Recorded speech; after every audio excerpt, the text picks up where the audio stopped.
ಶ್ರೀಗುರುಭ್ಯೋ ನಮಃ ಪರಮಗುರುಭ್ಯೋ ನಮಃ ಶ್ರೀಮದಾನಂದತೀರ್ಥಭಗವತ್ಪಾದಾಚಾರ್ಯಗುರುಭ್ಯೋ ನಮಃ ಹರಿ ಓಂ. ನಾರಾಯಣಂ ಸುರಗುರುಂ ಜಗದೇಕನಾಥಂ ಭಕ್ತಪ್ರಿಯಂ ಸಕಲಲೋಕನಮಸ್ಕೃತಂ ಚ ತ್ರೈಗುಣ್ಯವರ್ಜಿತಮಜಂ ವಿಭುಮಧ್ಯಮೀಶಂ ವಂದೇ ಭವಘ್ನಂ ಅಮರಾಸುರಸಿದ್ಧವಂದ್ಯಂ.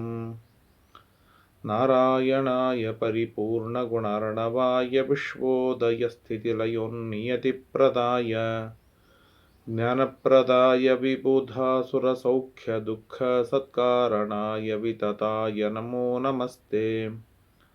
ಸರ್ವಮಂಗಲಮಂಗಲ್ಯೆ ಶಿವೆ ಸರ್ವಾರ್ಥಸಾಧಿಕೆ ಶರಣ್ಯೆ ತ್ರ್ಯಂಬಕೆ ಗೌರಿ ನಾರಾಯಣಿ ನಮೋಸ್ತುತೆ.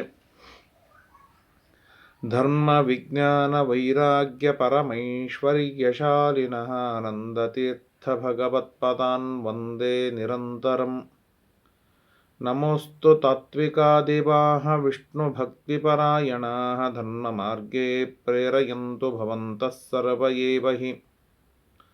ಆನಂದತೀರ್ಥೋಪದಿಷ್ಟೋ ನಿಧಿರ್ನಾರಾಯಣಾಹ್ವಯಃ ಪ್ರದರ್ಶಿತೋ ಯೇನ ಸಮ್ಯಕ್ ಜಯತೀರ್ಥಂ ತಮಾಶ್ರಯೇ. ಪೂಜ್ಯಾಯ ರಾಘವೇಂದ್ರಾಯ ಸತ್ಯಧರ್ಮರತಾಯ ಚ ಭಜತಾಂ ಕಲ್ಪವೃಕ್ಷಾಯ ನಮತಾಂ ಕಾಮಧೇನವೇ. ವಿದ್ಯಾಪೀಠವಿಧಾತಾರಂ ವಿದ್ಯಾವಾರಿಧಿಚಂದಿರಂ ವಿದ್ಯಾರ್ಥಿವತ್ಸಲಂ ವಂದೇ ಮಹಾಮಹಿಮಸದ್ಗುರುಂ ಆಪಾದಮೌಲಿಪರ್ಯಂತಂ. ಗುರುಣಾಮಾಕೃತಿಂ ಸ್ಮರೇತ್ತೇನ ವಿಘ್ನಾಃ ಪ್ರಣಶ್ಯಂತಿ ಸಿದ್ಧ್ಯಂತಿ ಚ ಮನೋರಥಾಃ. ಶ್ರೀಗುರುಭ್ಯೋ ನಮಃ. ಶ್ರೀ ಗುರುಭ್ಯೋ ನಮೋ ನಮಃ ಹರಿ ಓಂ. ಪ್ರವಿಶ್ಯಾತ ಗೃಹಂ ತಸ್ಯಾಶ್ಚರಣೌ ಅಭಿವಾದ್ಯ ಚ ಆಚಖ್ಯೋ ತತ್ಸಮಾಸೇನ ಯದ್ವೃತ್ತಂ ಕುರು ಸಂಸದಿ. ಶ್ರೀಕೃಷ್ಣ ಪರಮಾತ್ಮ ಕಟ್ಟಿಹಾಕುವುದಕ್ಕಾಗಿ ಬಂದಾಗ ತನ್ನ ಅತ್ಯದ್ಭುತವಾದ ದಿವ್ಯವಾದ ವಿಶ್ವರೂಪವನ್ನು ತೋರಿಸಿ ಧೃತರಾಷ್ಟ್ರನಿಂದ ತಪ್ಪು ಆಗಬಾರದು, ಧೃತರಾಷ್ಟ್ರ ಸರಿಯಾದ ಮಾರ್ಗದಲ್ಲಿ ಇರಬೇಕು ಎಂಬ ಕಾರುಣ್ಯದಿಂದ ಪ್ರತಿಮವಾದ ವಿಶ್ವರೂಪವನ್ನು ತೋರಿಸಿದ. ಅಲ್ಲಿಂದ ನೇರವಾಗಿ ವಿದುರನ ಕೈ ಹಿಡಿದು ಕುಂತಿಯ ಮನೆಗೆ ಧಾವಿಸಿ ಬರ್ತಾನೆ.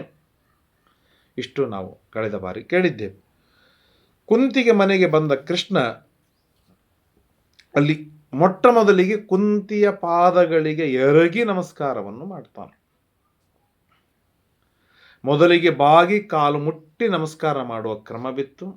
ಆಮೇಲೆ ಅರ್ಧ ಟೊಂಕ ಬಾಗಿಸಿ ನಮಸ್ಕಾರ ಮಾಡೋದು ನಂತರದಲ್ಲಿ ಬಂತು. ಈಗ ಹೀಗೆ ನಮಸ್ಕಾರ ಮಾಡುವುದಿತ್ತು. ಈಗ ನಮಗೆ ನಾವೇ ನಮಸ್ಕಾರ ಮಾಡಿಕೊಳ್ಳುವುದು, ಇದರ ಅರ್ಥ ಇನ್ನೊಬ್ಬರಿಗೆ ನಮಸ್ಕಾರ ಮಾಡಿದ್ದೇವೆ ಎಂಬುದಾಗಿ. ಅಲ್ಲಿಗೆ ಆ ನಮಸ್ಕಾರದ ಪರಿಷ್ಕಾರಗಳು ಆಗಿವೆ. ಆದರೆ ಶ್ರೀಕೃಷ್ಣ ಪರಮಾತ್ಮ, ಜಗದೊಡೆಯನಾದ ಶ್ರೀಕೃಷ್ಣ ಪರಮಾತ್ಮ ತನ್ನ ಸೋದರತ್ತೆಗೂ ಕೂಡ ಎರಡೂ ಕಾಲುಗಳನ್ನು ಮುಟ್ಟಿ ನಮಸ್ಕಾರವನ್ನು ಮಾಡ್ತಾನೆ.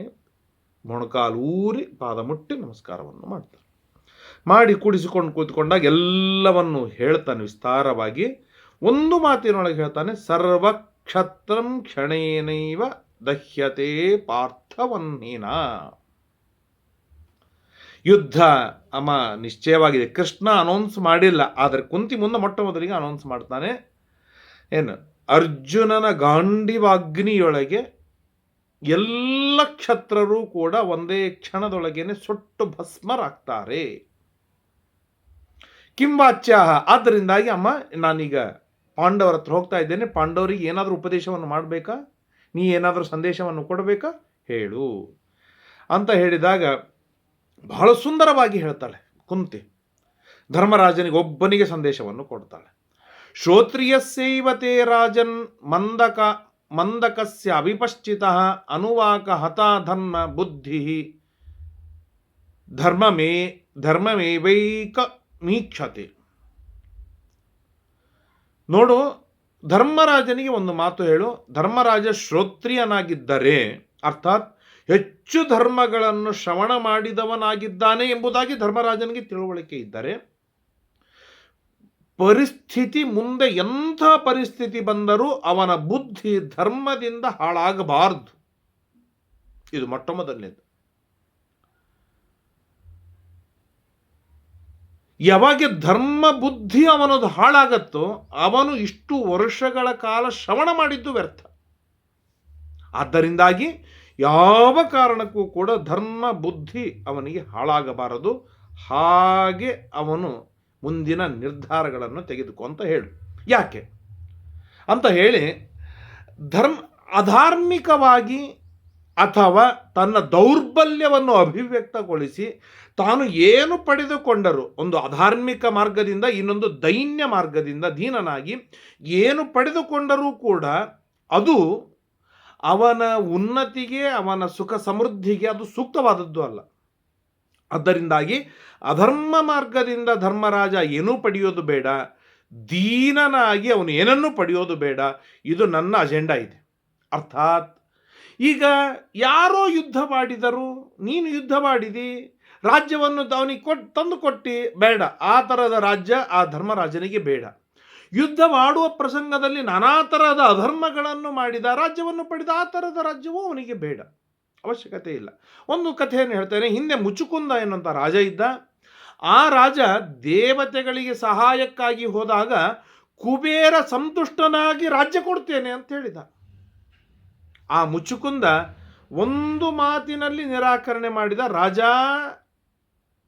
ಕುಬೇರ, ಈ ರಾಜ್ಯ ನನಗೆ ಬೇಡ. ನೀನು ಕೊಡುವ ಗಿಫ್ಟ್ ಏನಿದೆ, ರಾಜ್ಯ ನನಗೆ ಬೇಡ.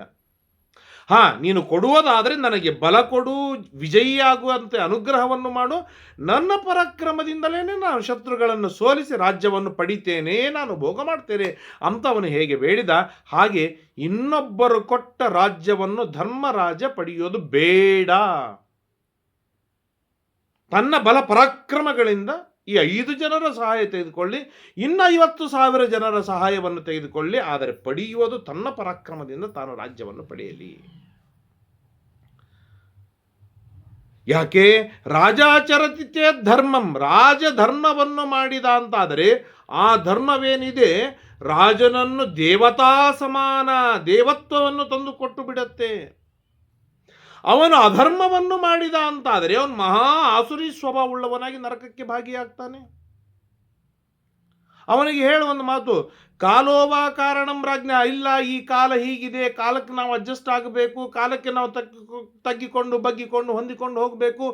ಈ ತರಹದ ಕಾನ್ಸೆಪ್ಟ್ ಅವನಿಗೆ ಇತ್ತಂತಂದ್ರೆ ಅದನ್ನು ತೆಗೆದಾಕೊಂತೇಳು. ಕಾಲೋವಾ ಕಾರಣಂ ರಾಜ್ಞೋ ರಾಜವಾ ಕಾಲ ಕಾರಣಂ ಇತಿತೇ, ಈ ರೀತಿಯಾದ ಸಂಶಯ ಧರ್ಮರಾಜನಿಗೆ ಬೇಡ. ರಾಜ ಕಾಲಸ್ಯ ಕಾರಣಂ, ಕಾಲವನ್ನು ಪೂರ್ಣವಾಗಿ ಮಾರ್ಪಾಡು ಮಾಡುವ ಸಾಮರ್ಥ್ಯವಿರೋದು ರಾಜನಿಗೆ.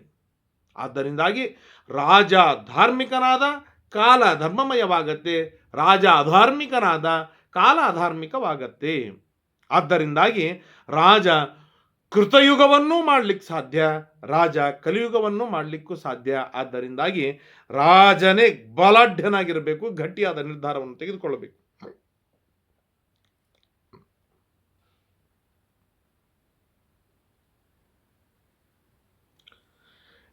ನ ಹ್ಯೇತಾಂ ಆಶಿಷಂ ಪಾಂಡು ನ ಚಾಹಂ ನ ಪಿತಾಮಹ, ಯಜ್ಞೋ ದಾನಂ ತಪಶೌರ್ಯಂ ಪ್ರಜ್ಞಾ ಸಂತಾನಮೇವ ಚ ಮಾಹಾತ್ಮ್ಯಂ ಬಲಮೋಜಶ್ಚ ನಿತ್ಯಂ ಆಶಂಸಿತಂ ಮಯ. ನಾನು ಪ್ರತಿನಿತ್ಯ ಈ ಪಾಂಡವರಿಗಾಗಿ ಅಪೇಕ್ಷೆ ಪಟ್ಟಿದ್ದೇನೆ. ಏನಂತೆ? ಇವರು ಯಜ್ಞ ಮಾಡಬೇಕು, ದಾನ ಮಾಡಬೇಕು, ತಪಸ್ಸು ಮಾಡಬೇಕು, ಇವರ ಪರಾಕ್ರಮ ತೋರಿಸಬೇಕು, ಪ್ರಜ್ಞಾ ಬುದ್ಧಿವಂತಿಕೆ, ಅತ್ಯುತ್ತಮವಾದ ಸಂತಾನ, ಅವರ ಮಾಹಾತ್ಮ್ಯ, ಅವರ ಬಲ, ಅವರ ಓಜ ಇವೆಲ್ಲವೂ ಕೂಡ ಪಾಂಡವರಲ್ಲಿ ಅಭಿವೃದ್ಧವಾಗಲಿ ಎಂಬುದಾಗಿ ನಿತ್ಯದಲ್ಲೂ ನಾನು ಪ್ರಾರ್ಥನೆಯನ್ನು ಮಾಡಿದವನು. ಆದ್ದರಿಂದಾಗಿ ಇವರು ಈ ತರಹದಿಂದಲೇ ಬೆಳೆಯಬೇಕು. ಇನ್ನೊಬ್ಬರು ಕೊಟ್ಟ ರಾಜ್ಯದಿಂದ ಇವರು ಸುಖ ಪಡುವುದಾದರೆ ಇದೋ ದುಃಖತರಂ ಕಿಮ್ನೋ ಯದಹಂ ದೀನಬಾಂಧವ, ದೈನ್ಯತೆಯಿಂದ ಹಣವನ್ನು ಪಡೆಯುವುದಕ್ಕಿಂತಲೂ ಅತ್ಯಂತ ದುಃಖ ಇನ್ಯಾವುದಿದೆ ಹೇಳಿ ಜಗತ್ತಿನಲ್ಲಿ. ಆದ್ದರಿಂದಾಗಿ ಯುದ್ಧಸ್ವ ರಾಜಧರ್ಮೇಣ ಮಾ ನಿಮಜ್ಜಿ ಪಿತಾಮಹಾನ್, ರಾಜಧರ್ಮದಿಂದ ಅವನು ಇರಲಿ.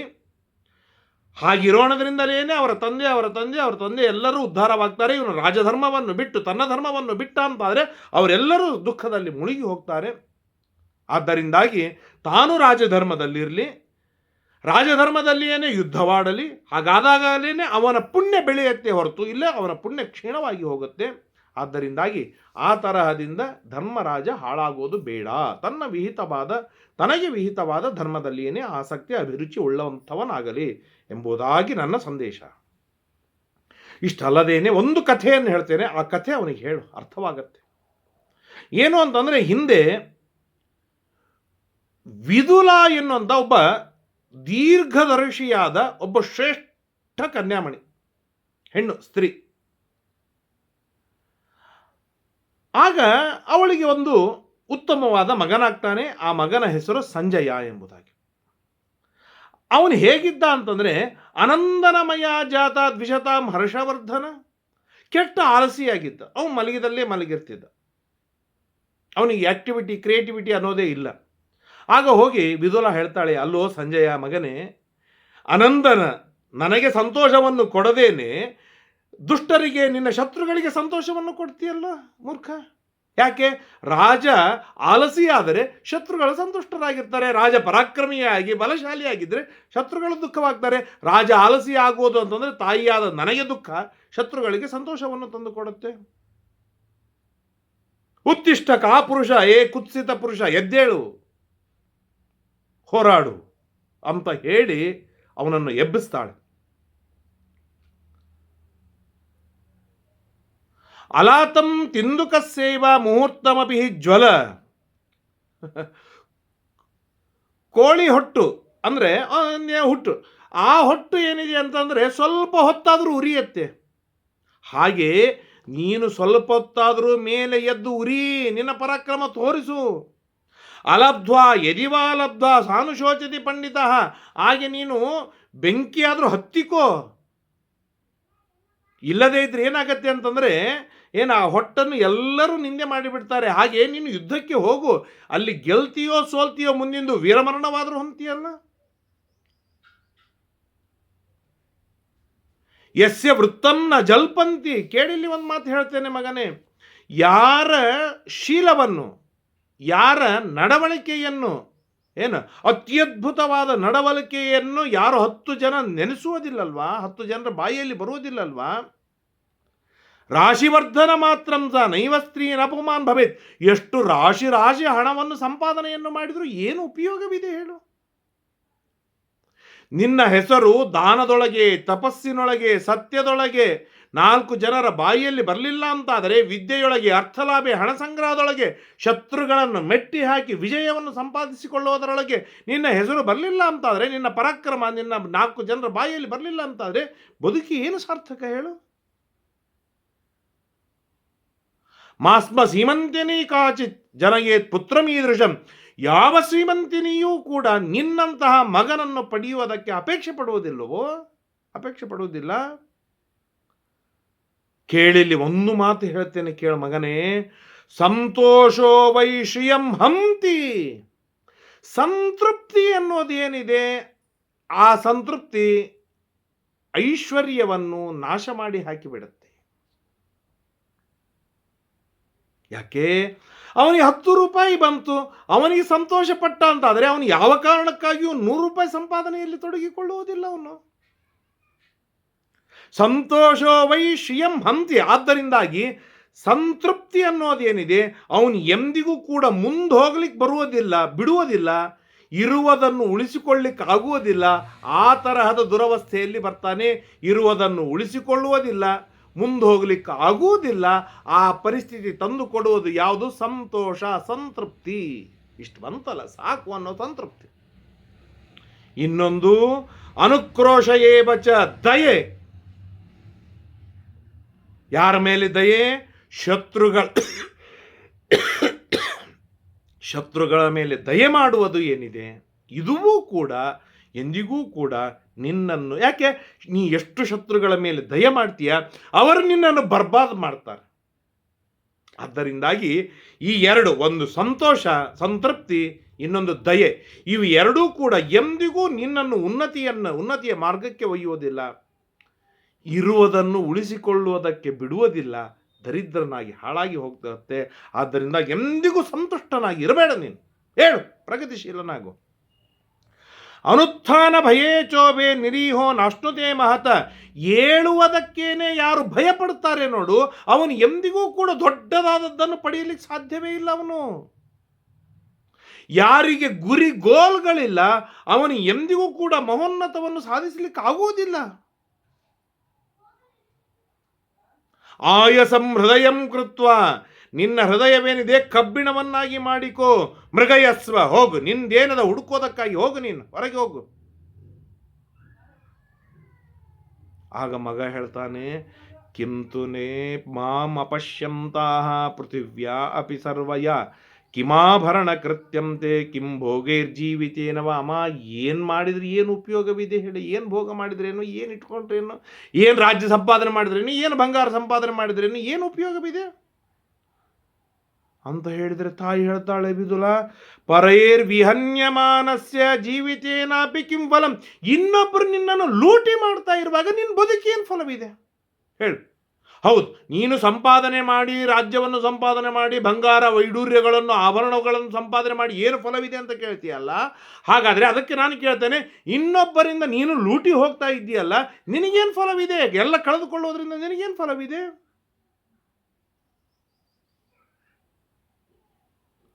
ಪಕ್ವಂ ದ್ರುಮಮಿವಾಸಾಧ್ಯ ತಸ್ಯ ಜೀವಿತಮರ್ಥವತ. ಏನು 4 ಜನ ಏನು ಹಣ್ಣು ತುಂಬಿದ ಗಿಡವನ್ನು ಹೊಂದಿ ತಾವು ಜೀವನವನ್ನು ಮಾಡಬೇಕಂತ ಅಪೇಕ್ಷೆ ಪಡ್ತಾರೆ ಹೊರತು ಬರಡಾದ ಗಿಡಕ್ಕೆ ಹೋಗಿ ಅಲ್ಲಿ ತಾವು ಏನನ್ನೂ ಅಪೇಕ್ಷೆ ಪಡುವುದಿಲ್ಲಲ್ವಾ? ಹಾಗೆ ಎಲ್ಲದರಿಂದಲೂ ನೀನು ಸಮೃದ್ಧನಾದರೆ ನಿನ್ನನ್ನು 4 ಜನ ಅಪೇಕ್ಷೆ ಪಡ್ತಾರೆ. ನೀನೇ ಬರಡು ಭೂಮಿಯಾಗಿ ಕೂತ್ಕೊಂಡ್ರೆ ಯಾರು ನಿನ್ನ ಹತ್ರ ಬರ್ತಾರೆ? ತ್ರಿದಶಾ ಇವ ಶಕ್ರಸ್ಯ ಸಾಧುತಸ್ಯೇಹ ಜೀವಿತಂ ಸ್ವಬಾಹು ಬಲಮಾಶ್ರಿತ್ಯ ಏಹಿ ಜೀವತಿ ಮಾನವ ಸ ಲೋಕೆ ಲಭತೆ ಕೀರ್ತಿಂ ಪರತ್ರ ಚ ಶುಭಾಂ ಗತಿಂ.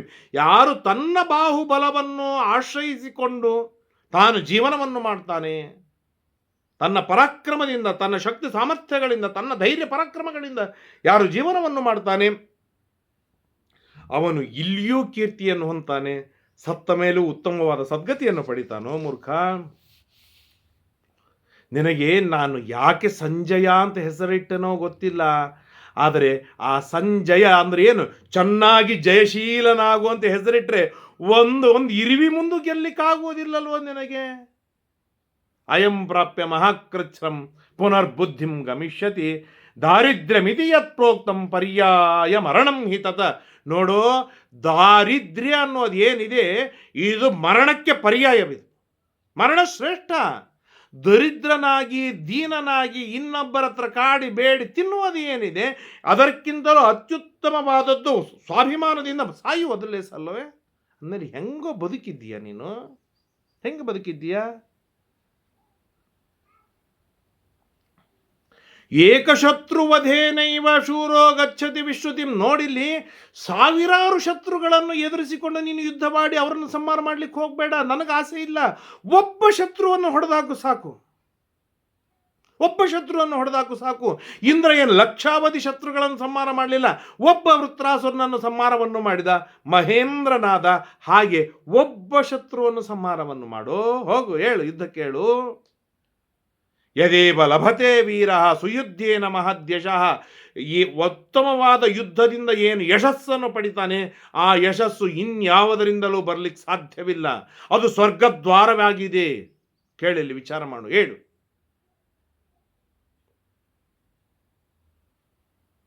ಅಂತ ಹೇಳಿ ಅವನಿಗೆ ಹುರುಪಾಗ್ತಾಳೆ. ಮಲಗಿದವನನ್ನು ಎಬ್ಬಿಸುವುದಕ್ಕಾಗಿ ಪ್ರಯತ್ನವನ್ನು ಮಾಡ್ತಾ ಇದ್ದಾಳೆ ವಿದುಲಾದೇವಿ. ನಾಸ್ಮಿನ್ ಜಾತ ಕುಲೇ ಜಾತೋ ಗಚ್ಚೇದ್ಯೋನ್ಯಸ್ಯ ಪೃಷ್ಠತಃ ನ ತ್ವಂ ಪರಸ್ಯ ಅನುಚರಸ್ತಾತ ಜೀವಿತುಮರ್ಹಸಿ ಅಂತ ಹೇಳಿ ಸಾಕಷ್ಟು ಮಾತುಗಳನ್ನು ಹೇಳ್ತಾಳೆ, ಬೈತಾಳೆ. ಒಂದು ಮಾತು ಕೇಳಿಲ್ಲಿ, ಸದ್ಭಿರ್ವಿಗರ್ಹಿತಂ ಮಾರ್ಗಂ ತ್ಯಜ ಮೂರ್ಖ ನಿಷೇವಿತುಂ. ಸಜ್ಜನರು ಯಾವ ಮಾರ್ಗವನ್ನು ನಿಂದೆ ಮಾಡಿದ್ದಾರೆ, ಯಾವ ಮಾರ್ಗವನ್ನು ಮೂರ್ಖರು ಪ್ರೀತಿಯಿಂದ ಅವಲಂಬಿಸ್ತಾರೆ, ಆ ಮಾರ್ಗವನ್ನು ಬಿಟ್ಟಾಕು. ಧರ್ಮಾರ್ಥ ಗುಣಯುಕ್ತೇನ ನೇತರೇಣ ಕಥಂಚನ. ಕೇಳಿಲ್ಲಿ, ಧರ್ಮಾರ್ಥಗಳಿಂದ ಯುಕ್ತವಾಗಿರ್ತಕ್ಕಂಥದ್ದನ್ನು ನೀನು ಆರಿಸಿಕೋ. ದೈವಮಪ್ಯನುಪಯುಕ್ತೇನ ಸದ್ಭಿರಾಚರಿತೇನ ಚ, ಯಾವುದು ಸಜ್ಜನರು ಆಚರಿಸಿದ್ದಾರೆ ನೋಡು ಆ ಮಾರ್ಗದಲ್ಲಿ ಹೋಗು, ನಿನಗೆ ಒಳ್ಳೆಯದಾಗತ್ತೆ ಅಂತ ಹೇಳಿ ಸಾಕಷ್ಟು ಉಪದೇಶವನ್ನು ಮಾಡ್ತಾರೆ. ಅವನು ಮತ್ತರಾಗ ತೆಗಿತಾನೆ. ನೇಯಂ ಅತಿಸ್ತ್ವಯಾ ವಾಚ್ಯ ಮಮ ಪುತ್ರೇ ವಿಶೇಷತಃ ಮಾತಃ ಪುತ್ರೇ ವಿಶೇಷತಃ ಕಾರುಣ್ಯಮೇವ ಪಶ್ಯತ್ವಂ ಭೂತ್ವೇಹ ಜಡಮೂಕವತ. ಅಮ್ಮ, ನಿನ್ನ ಪ್ರೀತಿಯ ಮಗನಿಗೆ ಇಷ್ಟೆಲ್ಲ ಬೈಯೋದಕ್ಕೆ ನಿನಗೆ ಹೇಗೆ ಮನಸ್ಸು ಬರುತ್ತೆ ಅಂತ ಉಲ್ಟಾ ಕೇಳ್ತಾ ಇದ್ದಾನೆ ಹೊರತು ಅಮ್ಮನ ಮಾತನ್ನು ಕೇಳಿ ತಾನು ಉತ್ಸಾಹಿತನಾಗ್ತಾ ಇಲ್ಲ.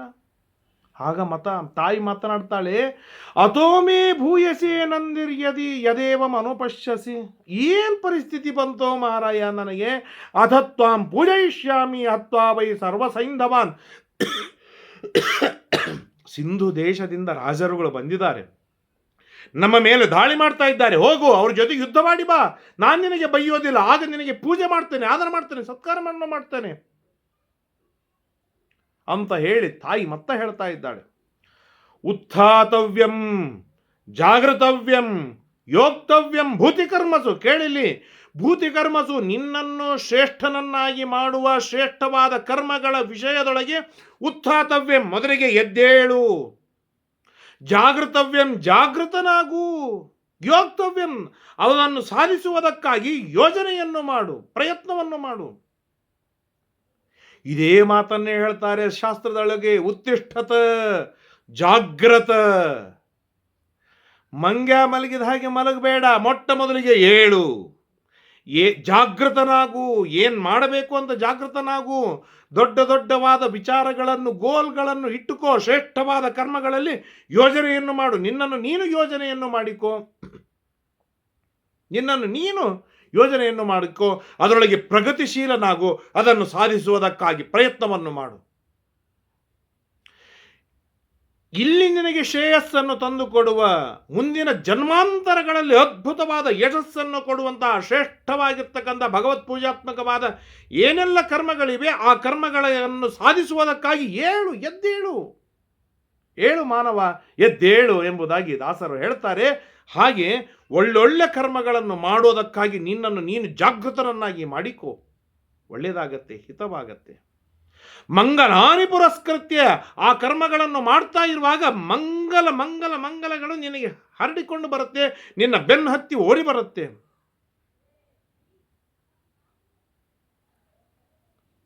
ಪ್ರಾಜ್ಞಸ್ಯ ನೃಪತೇರಾಶು ಬುದ್ಧಿರ್ಭವತಿ ಪುತ್ರಕ. ಆಗ ಅತ್ಯದ್ಭುತವಾದ ಪ್ರಜ್ಞಾವಂತನಂತಾಗ್ತೀಯ, ಬುದ್ಧಿವಂತನಂತಾಗ್ತೀಯ ಅಂತ ಹೇಳಿ ಸಾಕಷ್ಟು ಉಪದೇಶಗಳನ್ನು ಮಾಡ್ತಾಳೆ.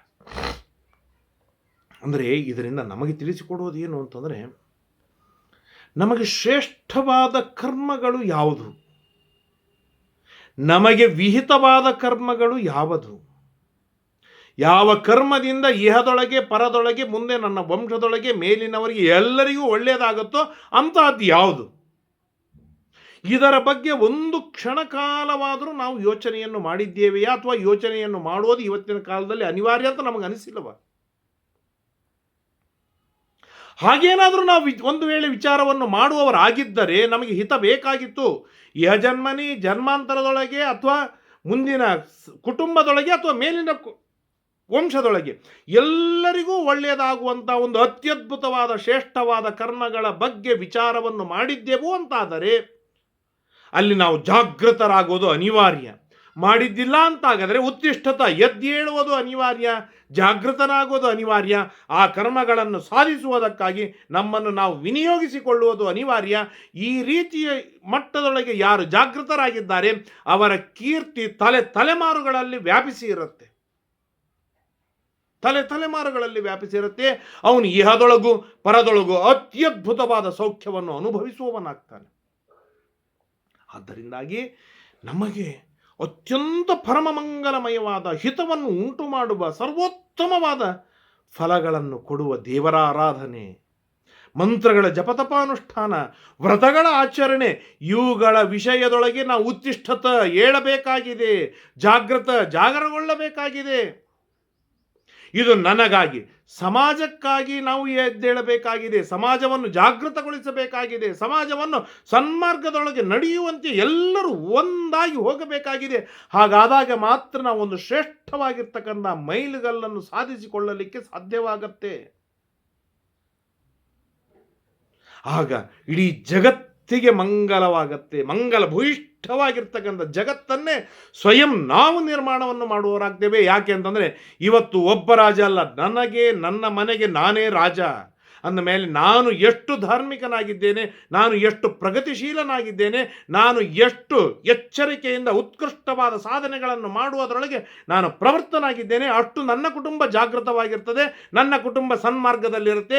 ಹೀಗೆ ನೂರಾರು ಕುಟುಂಬ, ಸಾವಿರಾರು ಕುಟುಂಬ, ಲಕ್ಷಾವಧಿ ಕುಟುಂಬಗಳು ಏಕಕಾಲಕ್ಕೆ ಎದ್ದು ಸಾಧನೆಯೊಳಗೆ ತೊಡಗಿದವು ಅಂತಾದರೆ, ಸನ್ಮಾರ್ಗದಲ್ಲಿ ಮುಂದೆ ಹೋಯಿತು ಅಂತಾದರೆ, ಆಗ ನಮ್ಮ ಸಮಾಜವೇ ಭಾರಿ ಸಮೃದ್ಧವಾದ ಸಮಾಜವಾಗತ್ತೆ. ಈ ತರಹದ ಸಮಾಜದ ನಿರ್ಮಾಣಕ್ಕೆ ಪ್ರತಿಯೊಬ್ಬರು ಕೈ ಜೋಡಿಸಬೇಕಾಗುವಂಥ ಅನಿವಾರ್ಯತೆ ಇಂದು ಕ್ರಿಯೇಟ್ ಆಗಿದೆ. ಯಾಕೆ? ನಾವೇ ರಾಜರುಗಳು ಆಗಿರುವುದರಿಂದಾಗಿ ಕಾಲವನ್ನು ಪೂರ್ಣವಾಗಿ ತಿರುಗಿಸಿ ಹಾಕುವ ದೊಡ್ಡದಾದ ಶಕ್ತಿ ಸಾಮರ್ಥ್ಯ ನಮ್ಮಲ್ಲಿ ಉಂಟು, ದೇವರು ಕೊಟ್ಟಿದ್ದಾನೆ. ಈ ಮಾತನ್ನು ವಿದುಲ ತನ್ನ ಮಗನಾದ ಸಂಜಯನಿಗೆ ಚೆನ್ನಾಗಿ ಬಡಿದು ಎಬ್ಬಿಸಿ ಹುರುಪು ಹಾಕಿ ಅವನನ್ನು ಸರಿಯಾದ ದಾರಿಯಲ್ಲಿ ತರ್ತಾ ಇದ್ದಾಳೆ. ಇಷ್ಟು ಹೇಳಿದಾಗ ಆಗ ಒಂದು ಮಾತು ಹೇಳ್ತಾಳೆ ಕೊನೆಗೆ, ಧಾವಂತಂ ಹಿ ಮಿತ್ರಾಣಿ ಭಜಂತೆ ಆಶ್ರಯಂತಿ ಚ ಸ್ಖಲಿತಾರ್ಥಂ ಪುನಸ್ತಾನಿ ಸಂತ್ಯಜಂತಿ ಚ ಬಾಂಧವ. ಕೇಳಿಲ್ಲಿ, ಯಾರು ಧನವಂತನಾಗಿದ್ದಾನೆ ನೋಡು, ಧನವಂತನಿಗೇನೆ ಮಿತ್ರರು ಬರ್ತಾರೆ, ಅವನನ್ನು ಆಶ್ರಯಿಸಿಕೊಳ್ತಾರೆ. ಯಾರು ನಿರ್ಧನಿಕನಾಗಿದ್ದಾನೆ, ಅವನು ಯಾರು ಅಧರ್ಮದಲ್ಲಿ ಒಳಗಾಗಿದ್ದಾನೆ, ಯಾರು ಸೋತು ಸುಣ್ಣಾಗಿದ್ದಾನೆ, ಅವನನ್ನು ಬಾಂಧವರೇ ಬಿಟ್ಟು ಹೋಗ್ತಾರೋ, ಗೆಳೆಯರಲ್ಲಿ ಅದು. ಆದ್ದರಿಂದಾಗಿ ಶತ್ರುಗಳನ್ನು ಸೋಲಿಸು, ಅವರ ರಾಜ್ಯವನ್ನು ನಿನ್ನ ಹತ್ರ ತೆಗೆದುಕೊಂಡು ಬಾ, ನೀನು ಪರಾಕ್ರಮಿಯಾಗು, ನೀನು ಧನವಂತನಾಗು, ಆಗ ಸಮೃದ್ಧವಾಗಿರ್ಲಿಕ್ಕೆ ಸಾಧ್ಯವಿದೆ ಅಂತ ಹೇಳಿದಾಗ ಆ ಮಲಗಿದ ಸಂಜೆಯ ಎದ್ದ ಹುರುಪಾದ ತಾಯಿಯ ಆಶೀರ್ವಾದವನ್ನು ಪಡೆದುಕೊಂಡ, ಹೊರಗೆ ಹೋದ, ಎಲ್ಲರನ್ನು ಚಂಡಾಡಿ ಸಮೃದ್ಧವಾದ ರಾಜ್ಯವನ್ನು ಪ್ರತಿಷ್ಠಾಪನೆಯನ್ನು ಮಾಡಿದ. ಈ ಕಥೆಯನ್ನು ಧರ್ಮರಾಜನಿಗೆ ಹೇಳ್ತೀಯಾ? ಇಷ್ಟು ಹೇಳಿನಂತ ಹೇಳ ಸಾಕು ಅಂತ ಹೇಳಿದ ಕೃಷ್ಣನಿಗೆ ಬಹಳ ಸಂತೋಷವಾಯಿತು. ಆಗ ಕುಂತಿ ಮಹಾಭಾರತ ಹೇಳುತ್ತೆ, ಅಭೀಕ್ಷಣಂ ಗರ್ಭಿಣೀ ಶುತ್ವ. ಈ ಅದ್ಭುತವಾದ ವಿದುಲೋಪಾಖ್ಯಾನವನ್ನು ಯಾರು ಗರ್ಭಿಣಿ ಕೇಳ್ತಾಳೆ, ಅವಳಲ್ಲಿ ಹುಟ್ಟುವ ಮಗ ವೀರನಾಗ್ತಾನೆ, ಪರಾಕ್ರಮಿಯಾಗ್ತಾನೆ, ವಿದ್ಯಾಶೂರನಾಗ್ತಾನೆ, ತಪಶೂರನಾಗ್ತಾನೆ, ದಾನಶೂರನಾಗ್ತಾನೆ, ತಪಸ್ವಿ ಆಗ್ತಾನೆ, ಅದ್ಭುತವಾದ ಬ್ರಹ್ಮಶ್ರೀಯನ್ನು ಪಡೆದುಕೊಳ್ಳುವವನಾಗ್ತಾನೆ, ಅದ್ಭುತವಾದ ಆಯುಷ್ಯವನ್ನು ಪಡಿತಾನೆ, ಸನ್ಮಾರ್ಗದೊಳಗೆ ಇರ್ತಾನೆ, ಧೈರ್ಯವುಳ್ಳವನಾಗ್ತಾನೆ. ಹೀಗೆ ಅನೇಕ ಫಲಗಳನ್ನು ಹೇಳ್ತಾರೆ. ಇಂತಹ ಮಗನನ್ನು ಪಡೆದ ತಂದೆ ತಾಯಿಗಳು ಹೆಮ್ಮೆಯಿಂದ ಜೀವನವನ್ನು ನಡೆಸ್ತಾರೆ. ಕೃಷ್ಣ ಧರ್ಮರಾಜನಿಗೆ ಇಷ್ಟು ವಿಷಯವನ್ನು ಅವಶ್ಯವಾಗಿ ನೀನು ಹೇಳಬೇಕು ಅಂತ ಹೇಳಿದಾಗ ಆಯಿತು ಅಂತ ಹೇಳಿ ಇನ್ನು ಕುಂತಿ ಅರ್ಜುನನ ಬಗ್ಗೆ ಹೇಳಲಿಕ್ಕೆ ಪ್ರಾರಂಭವನ್ನು ಮಾಡ್ತಾಳೆ. ಅರ್ಜುನನಿಗೆ ಏನು ಸಂದೇಶವನ್ನು ಕೊಡ್ತಾಳೆ ಅದನ್ನು ನಾಳೆ ದಿನ ಕೇಳುವ ತಿಳಿಯುವ ಪ್ರಯತ್ನವನ್ನು ಮಾಡೋಣ. ಹರಯೇ ನಮಃ. ಹೀಗೆ ಅರ್ಜುನ ಭೀಮ ಎಲ್ಲರಿಗೂ ಹೇಳ್ತಾಳೆ. ಅದನ್ನೆಲ್ಲವನ್ನು ಮುಂದೆ ತಿಳ್ಕೊಳ್ಳೋಣ. ಶ್ರೀಕೃಷ್ಣ ಅರ್ಪಣಮಸ್ತು. ಯಸ್ಸರ್ವಗುಣ ಸಂಪೂರ್ಣ ಸರ್ವದೋಷ ವಿವರ್ಜಿತ ಪ್ರಿಯತಾಂ ಪ್ರೀತಯೇ ಬಾಲಂ ವಿಷ್ಣುನ್ಮೇ ಪರಮಸ್ಸರತ ಅನೇನ ಭಾವಿಯತ್ ಪುಣ್ಯಂ ತದಾಪ್ನೋತು ಗುರುರ್ನಮ. ಶ್ರೀಕೃಷ್ಣ ಅರ್ಪಣಮಸ್ತು.